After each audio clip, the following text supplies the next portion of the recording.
Sindh high court نے S B C اے کو متروکہ وقف املاک کی زمین پر غیر قانونی تعمیرات کے خلاف کارروائی جاری رکھنے کی ہدایت کر دی ہے۔ مزید جانیں گے ڈان نیوز کے نمائندے شفیع بلوچ سے۔ شفیع بتائیے کیا کہا گیا سندھ ہائی کورٹ کی جانب سے؟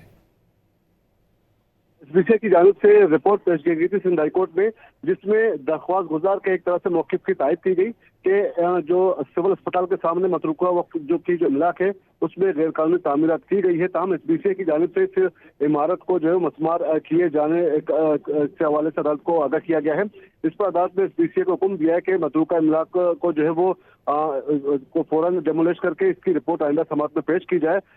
سید عبدالوسیع نامی شہری کی جانب سے درخواست میں موقف اختیار کیا گیا ہے کہ یہاں پر چونکہ یہ عمارت پراپرٹی بیسیکلی سول اسپتال انتظامیہ کے زیر استعمال تھی، لیکن یہاں پر جو ہے وہ غیر قانونی تعمیرات کر کے ایک پرائیویٹ شخص کی جانب سے باقاعدہ جو ہے وہ کمرشل سرگرمیاں شروع کی گئی ہے، اور جو اس کا جو اصل مقصد تھا املاک کا اسے جو ہے وہ اس پر ناجائز قبضہ کر کے اسے جو ہے وہ تجارتی مقاصد کے لیے استعمال کیا ہے۔ سندھ ہائی کورٹ نے جو ہے وہ طرفین کی دلائل سننے کے بعد آئندہ سماعت میں اس پر عمل درآمد سے متعلق جو ہے وہ رپورٹ پیش کرنے کا حکم دیا ہے۔ جی بہت شکریہ شفیع بلوچ ان تفصیلات کے لیے۔